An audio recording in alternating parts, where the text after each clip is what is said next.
জানিয়ে দেব সর্বশেষ আপডেট বাংলা সংবাদ। শুরুতেই শিরোনাম। বাংলাদেশের রাজনীতি নিয়ে ভারত, চীন ও জাপানের কুচক্রান্ত। এরপর থাকছে যে কারণে গ্রেফতার হতে পারে হাসিনা পুত্র জয়। সবশেষে দেখবেন আমেরিকার লাল কার্ডে হাসিনার পতন নিশ্চিত, পালনোর গোপন তথ্য ফাঁস। এতক্ষণ শুনছিলেন সংবাদ শিরোনাম, এখন থাকছে বিস্তারিত। প্রধানমন্ত্রী শেখ হাসিনার ভারত সফর, বিশেষ করে ভারতকে রেল ট্রানজিট দেওয়ার বিষয়টিকে বড় ধরনের রাজনৈতিক ইস্যুতে পরিণত করতে চাইছে বিরোধী বিএনপি সহ সমমনা দলগুলো। এসব দলের নেতারা মনে করছেন সামনের দিনগুলোতে এটি হবে সবচেয়ে গুরুত্বপূর্ণ রাজনৈতিক ইস্যু। সরকার এভাবে সবকিছু ভারতের হাতে তুলে দিতে পারে না। আমরা সবার সাথে যোগাযোগ করছি, জনগণকে সাথে নিয়ে আমরা এর বিরুদ্ধে সোচ্চার হব। বিবিসি বাংলাকে বলছিলেন বিএনপির মহাসচিব মির্জা ফখরুল ইসলাম আলমগীর। এদিকে রেল ট্রানজিট ইস্যুতে সামাজিক মাধ্যমে তীব্র সমালোচনা দেখা যাচ্ছে সরকারের বিরুদ্ধে। যদিও আওয়ামী লীগ বলছে এগুলো বিরোধীদের পলিটিক্যাল প্রোপাগান্ডা, যার সাথে সাধারণ মানুষের সম্পৃক্ততা নেই। ভারতের সাথে স্বাক্ষরিত সমঝোতা স্মারক বাস্তবায়ন হলে বাংলাদেশের ভূখণ্ড ব্যবহার করে রেলযোগে দেশের এক অংশ থেকে আরেক অংশে সরাসরি নিজেদের পণ্য পরিবহনের সুবিধা পাবে ভারত, যা দীর্ঘদিন ধরেই দেশটি চেয়ে আসছিল বলে প্রচার আছে। বিএনপি ও সমমনা দলগুলোর নেতাদের সাথে কথা বলে যে ধারণা পাওয়া গেছে তা হলো, তারা মনে করেন ভারতকে রেল ট্রানজিট দেওয়ার খবরে সারা দেশে তীব্র প্রতিক্রিয়া তৈরি হয়েছে। বিশেষ করে সামাজিক মাধ্যম সহ বিভিন্ন মাধ্যমে তীব্র সমালোচনার প্রেক্ষাপটে এটি আগামী দিনের বড় রাজনৈতিক ইস্যু হবে বলে তাদের ধারণা।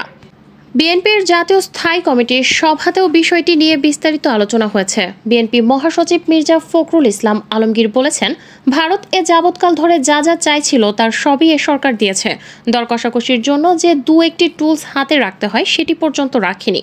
অথচ এসবের বিনিময়ে বাংলাদেশ কিছুই পায়নি, বরং পানীয় সীমান্ত হত্যার মতো বিষয়গুলো আলোচনাতেই নেই। দেশের প্রতিটি মানুষ ক্ষুব্ধ, আমরা সব দলের সঙ্গে কথা বলছি, এর বিরুদ্ধে জনগণকে নিয়ে সোচ্চার হব। তিনি বলেন চলতি বছরের জানুয়ারির সংসদ নির্বাচনে ভারতের ভূমিকা নিয়ে ক্ষোভ আছে বিএনপি সহ বিরোধী দলগুলোর। তারা মনে করেন ভারতের ভূমিকার কারণেই বিরোধী দলগুলোর বর্জন সত্ত্বেও নির্বাচন করতে সক্ষম হয়েছে শেখ হাসিনার নেতৃত্বাধীন সরকার। এখন রেল ট্রানজিট ইস্যুতেও বিএনপি ও সমমনা দলগুলো তীব্র সমালোচনা করছে। বিপ্লবী ওয়ার্কার্স পার্টির সাধারণ সম্পাদক সাইফুল হক বিবিসি বাংলাকে বলেছেন যে তিনি মনে করেন এটি হবে আগামী দিনের বড় রাজনৈতিক ইস্যু এবং এর বিরুদ্ধে মানুষ রাস্তায় নেমে আসবে। ক্ষমতার দাপট দেখিয়ে সরকারি পাসপোর্ট না নিয়ে সাধারণ পাসপোর্ট নিয়েছিলেন পুলিশের সাবেক আইজিপি বেনজির আহমেদ। ওই পাসপোর্ট নবায়ন করার সময় তা আটকে দিয়েছিলেন পাসপোর্ট অধিদপ্তরের কর্মকর্তারা, কিন্তু ক্ষমতা দেখিয়ে তিনি তা ছাড় করান। কিভাবে একজন সরকারি কর্মকর্তার দায়িত্বে থাকা অবস্থায় সাধারণ পাসপোর্ট পেলেন, এ নিয়ে জেরের মুখে পড়েছেন পাসপোর্ট অধিদপ্তরের কর্মকর্তারা। বেনজির আহমেদ কিভাবে ওই পাসপোর্ট পেয়েছিলেন তা জানতে মঙ্গলবার দুদকের অনুসন্ধান দল পাসপোর্টের ৮ কর্তাকে তলব করে। সকাল 10টা থেকে একের পর এক তারা হাজির হন সেগুনবাগিচায় অবস্থিত সংস্থাটির কার্যালয়ে।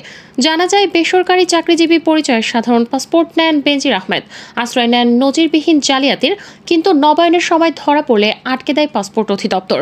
চিঠি দেওয়া হয় র্যাব সদর দপ্তরে, কিন্তু অবৈধ প্রভাব খাটিয়ে ম্যানেজ করেন সব। পাসপোর্ট অফিসে না গিয়ে নেন বিশেষ সুবিধা। গতকাল দিনভর পাসপোর্ট অফিসের ঢাকা বিভাগের পরিচালক আবদুল্লাহ আল মামুন ও সাইদুর রহমান ছাড়াও মুন্সি মুইদ ইকরাম, আবু নাইম মাসুম, সুভাষ চন্দ্র রায়, আজিজুল হক, মহসিন ইসলাম ও মোতালেফ হোসেন দুদকের জিজ্ঞাসাবাদের মুখোমুখি হন। বেনজিরের অবৈধ সম্পদ অনুসন্ধান কর্মকর্তা ও উপপরিচালক হাফিজুল ইসলামের নেতৃত্বে একটি দল তাদের বক্তব্য শোনে। তবে জেরা শেষে পাসপোর্ট অধিদপ্তরের একজন কর্মকর্তাও এ বিষয়ে কথা বলতে চাননি। তাদের জিজ্ঞাসাবাদ বিষয়ে গণমাধ্যমের কাছে কোনো কথা বলতে রাজি হননি দুদক চেয়ারম্যান মোহাম্মদ মঈনুদ্দিন আবদুল্লাহ ও সচিব খোরশেদা ইয়াসমিন। বিকাল 5টার দিকে দপ্তর থেকে বেরিয়ে যাওয়ার সময় সাংবাদিকরা তাদের কাছে জানতে চান পাসপোর্টের এই জালিয়াতির ঘটনা কিভাবে ঘটেছে। জিজ্ঞাসাবাদে পাসপোর্টের কর্মকর্তারাই বা কি বলেছেন, কিন্তু এসবের কোনো উত্তর দেননি দুদক চেয়ারম্যান ও সচিব। অবশ্য একটি সূত্রে জানা যায় বেনজির আহমেদ দায়িত্বে থাকাকালীন নিজের ক্ষমতা ব্যবহার করেই পাসপোর্ট সংগ্রহ করেন বলে দুদকের জিজ্ঞাসাবাদে স্বীকার করেছেন পাসপোর্টের কর্মকর্তারা।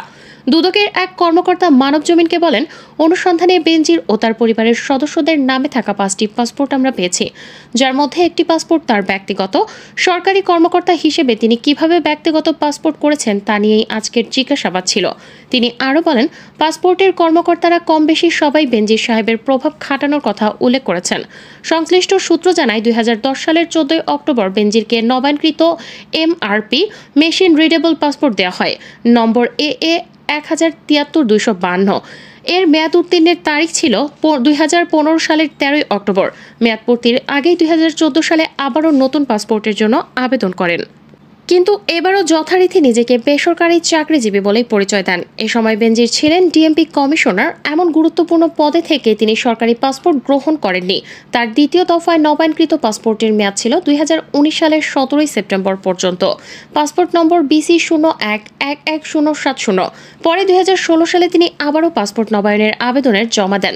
এ সময় তিনি ছিলেন র্যাব মহাপরিচালক। ওই সময়ও তিনি বেসরকারি পাসপোর্টের আবেদন করেন। তখনই ধরা পড়ে তার তথ্য গোপন ও জালিয়াতির ঘটনা। জানা যায়, বেনজির নিজে পাসপোর্ট অফিসে হাজির হননি, আবেদন ফর্ম নিয়ে আসেন তার ব্যক্তিগত কর্মকর্তারা। কিন্তু র্যাব মহাপরিচালকের বেসরকারি পাসপোর্ট দেখে সংশ্লিষ্ট পাসপোর্ট কর্মকর্তাদের সন্দেহ হয়। পরে বিষয়টি পাসপোর্ট অধিদপ্তরের তৎকালীন মহাপরিচালকের নজরে আনা হলে বেনজিরের আবেদনপত্র আটকে যায়। তখন বেনজিরকে বিভাগীয় আনাপত্রের জন্য দাখিল করতে বলা হয়, কিন্তু এনওসি জমা না দিয়ে পাসপোর্ট নবায়নের চাপ দেন বেনজির।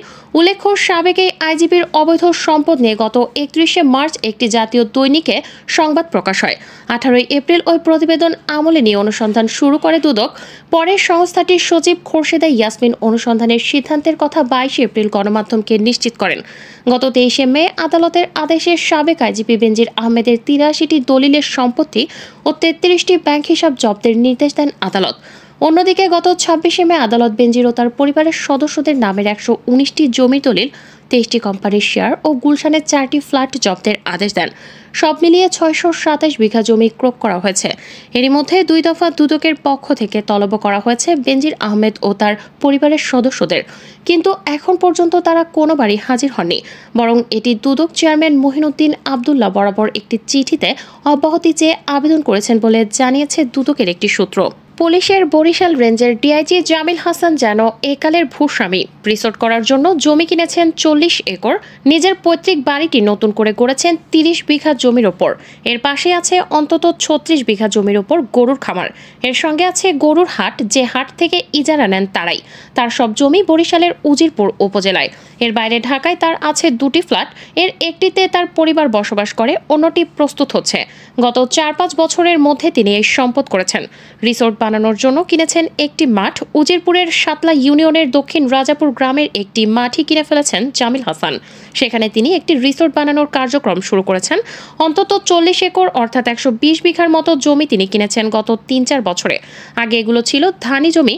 বর্তমানে ওই জমির একটা অংশ ভরাট করা হয়েছে, বাকি জমি ভরাটের কাজ চলছে।